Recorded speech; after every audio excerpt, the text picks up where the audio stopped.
Ayer les pedí por Instagram que me dejaran algunas preguntas y algunas dudas que tuvieran y me llegaron un montón de preguntas súper interesantes, así que seleccioné algunas de las que más se repitieron y las dividí en 3 categorías para poder responder en este video con un buen nivel de detalle. Vamos a tener preguntas primero de finanzas personales, en segundo lugar preguntas de inversión más bien genéricas o universales, mundiales, y en el tercer bloque vamos a ver preguntas más específicas de Uruguay, desde productos de inversión específicos de nuestro país hasta cómo pienso que va a cerrar el dólar en este año. Vamos a empezar por el bloque de finanzas personales y vamos directamente a la primera pregunta, que es de Ramiro, que nos comenta que tiene 20 años y me pregunta cuánto debería ahorrar y cuánto debería gastar de su sueldo. La respuesta de cuánto podríamos llegar a ahorrar, invertir y cuánto podríamos gastar depende mucho siempre de la edad de la persona. En este caso nos comenta que tiene 20 años y que vive con los padres y no tiene ningún tipo de gasto, entonces realmente se puede hacer cualquier cosa que tenga sentido. Ahora, mi recomendación personal sería, si tenés 20 años, no tenés ningún compromiso, ninguna necesidad, no tenés que pagar comida, no tenés que pagar alquiler, nada similar,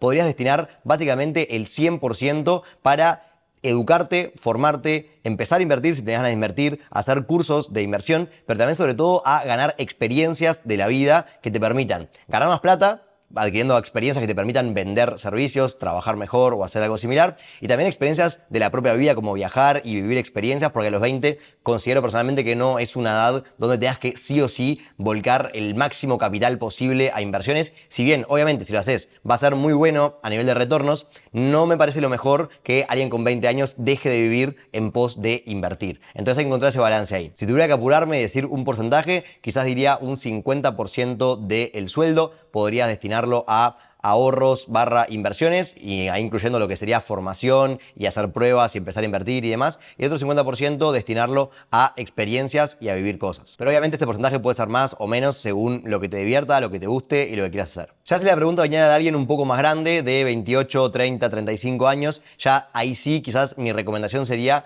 ir un poco más fuerte en lo que es inversiones, porque ya el tiempo para generar interés compuesto y demás, todavía hay tiempo, pero no sería algo que sobra tiempo de alguna manera. Entonces estaría bueno poder volcar un poco más. La siguiente pregunta es de Hernán y nos dice que tiene 5 horas semanales disponibles y quiere buscar la forma de generar ingresos extra con esas horas, lo cual me parece muy bien. La realidad es que puede ser un poco difícil identificar inicialmente a qué te puedes dedicar o cómo puedes generar una fuente de ingresos adicional, pero hoy en día realmente con internet, con 5 horas semanales puedes generar un montón de dinero extra. Inicialmente pensaría en algún hobby que tengas o algún conocimiento específico que puedas vender como producto o como servicio. Por ejemplo, si sabes editar videos, si sabes hacer música, si sabes dibujar, si sabes crear páginas web, si podés crear una secuencia de correos electrónicos automatizada para un negocio, si podés crear alguna cosa que vos tengas una habilidad que otro pueda verlo como una tarea tediosa, complicada o difícil de hacer, capaz vos con 1 hora o 2 horas o 3 horas podés venderle un paquete de productos o servicios que le pueda ser redituable. Conozco gente que incluso da clases particulares a niños, adolescentes o cualquier persona que necesite un poco de ayuda,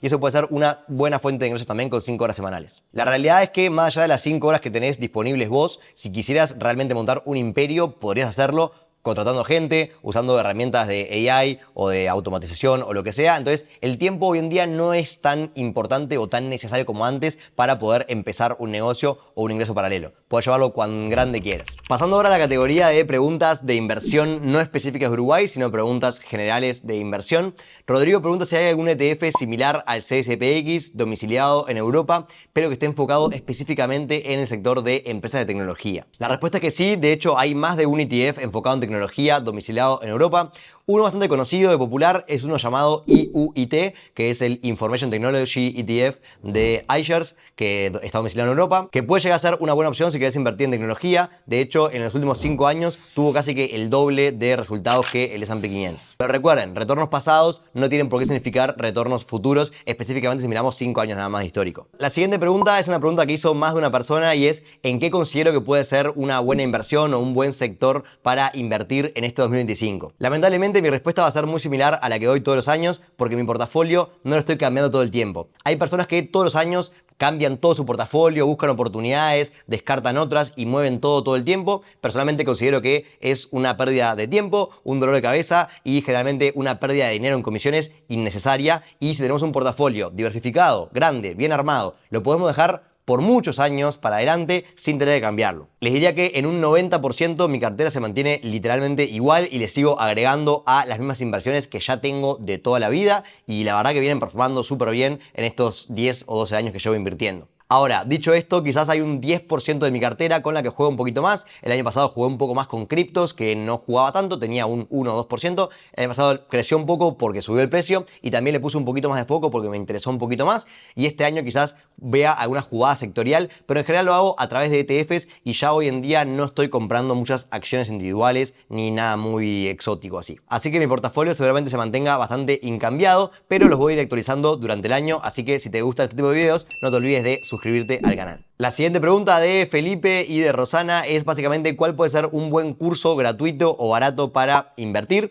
La realidad es que hay un montón de información gratuita excelente en internet. En YouTube obviamente no hablará solamente de mi canal, pero espero que si les gusta vean otros videos, que tengo ya más de 110 videos largos donde explico cosas en detalle y en profundidad. Incluso dentro de mi canal tengo un video de más de 1 hora que es un curso gratis que está mismo acá en el canal, que lo voy a dejar en la descripción y en las tarjetas del video. Pero no se queden solamente con mi información, quédense con muchas personas, escuchen muchas campanas y sobre todo formen su propio pensamiento en base a lo que decimos los creadores de contenido y educadores. Y además de consumir contenido, sea videos, blogs, podcasts, lo que sea, es muy importante si tienen algún capital ya disponible para invertir, que puedan empezar a hacer, aunque sea pequeñas inversiones, porque vamos a complementar muchísimo lo que escuchan y lo que ven en videos y leen en libros y demás con la vida práctica. Entonces es muy importante que no se queden solamente en la teoría y caigan en el famoso parálisis por análisis, que puedan empezar a invertir para poder relacionar mucho mejor todo lo que decimos. Y si eventualmente deciden que quieren dar un paso más y quieren profundizar mucho más en lo que es inversiones, tengo un programa de formación en inversiones que abro 2 a 3 veces por año aproximadamente,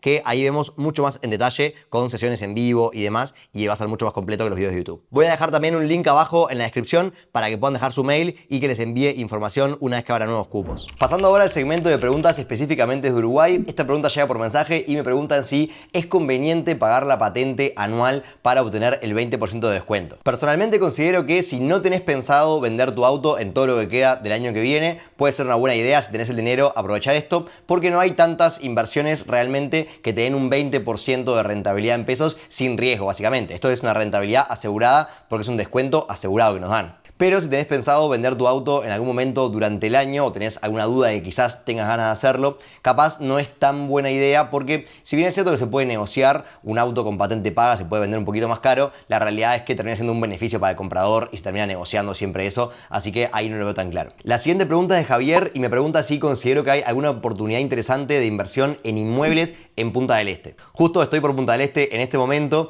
y todos estos días que he estado por la vuelta siempre estoy mirando las oportunidades y viendo lo que se vende, los precios, los terrenos y demás. Y hay algo que me estoy dando cuenta, que es algo que estoy razonando, que no sé si es cierto, no sé si se va a dar o no, pero cada vez veo que, por lo menos en la Rambla, primera línea de la Rambla, en La Mansa y La Brava, hay cada vez menos terrenos disponibles y cada vez las casas no tan wow que había antes las van comprando y van haciendo edificios. Yo creo que ya no queda tanto espacio en primera línea y eso puede ser que suba bastante de precio. Mi opinión totalmente de oído, viéndolo nada más sin saber nada, sin analizar ningún tipo de dato exacto. Por ahora hay terrenos, por ahora hay desarrollos nuevos y demás, pero eventualmente va a llegar un momento donde no van a haber tantos de esos y puede ser que sea una linda oportunidad. Ahora, el problema es que comprando en estos nuevos desarrollos por lo general vamos a tener que poner bastante dinero para empezar, no vamos a poder diversificar demasiado, y en segundo lugar, la mayoría de estos complejos tienen gastos comunes muy caros, que sí es cierto que se pueden compensar alquilando en temporada, eso es verdad, pero no siempre ganamos una muy buena rentabilidad. En muchos casos yo he calculado para clientes, alumnos y familiares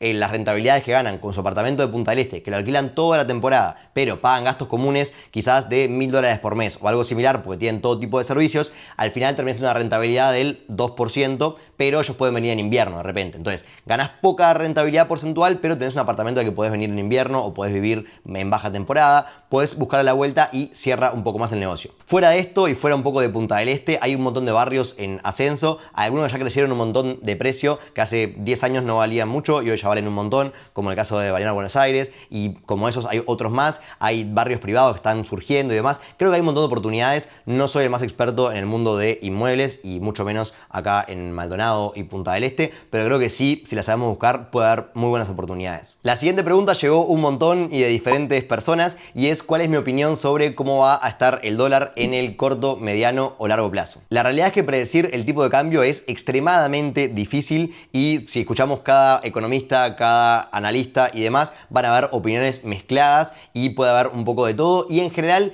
nadie termina invocándole con mucha precisión, específicamente cuando hablamos de periodos cortos de tiempo. A corto plazo poco se sabe, a mediano un poco más y a largo un poco más, pero nunca se tiene por qué saber porque hay un montón de factores externos e internos que afectan al tipo de cambio. Si miramos las encuestas que le hacen algunos actores relevantes del mercado y a economistas y personas en el ambiente, opinan que de acá a unos 6 meses aproximadamente podría estar en 44,8, una cosa así. De acá al fin de 2025 en unos 46 pesos por dólar y de acá a otro año más, a diciembre 2026, estará por 48. En resumen, esperan una tendencia alcista moderada, pero no demasiado marcada ni demasiado repentina, así que no deberíamos tener demasiados cambios. Subrayo y recalco la palabra deberíamos porque depende de qué haga Estados Unidos con su tasa de interés, depende de qué haga Uruguay con su tasa de interés y depende de un montón de factores como la importación, la exportación y demás. Entonces hay muchos factores fuera de nuestro control, entonces es muy complicado hacer el análisis. La siguiente pregunta es de eBay y pregunta cuál podría ser el balance que podríamos hacer del Fondo Centenario. Al día de hoy tenemos 3 fondos centenarios, tenemos el ya clásico Fondo Centenario Liquidez en pesos, el Fondo Centenario Dólares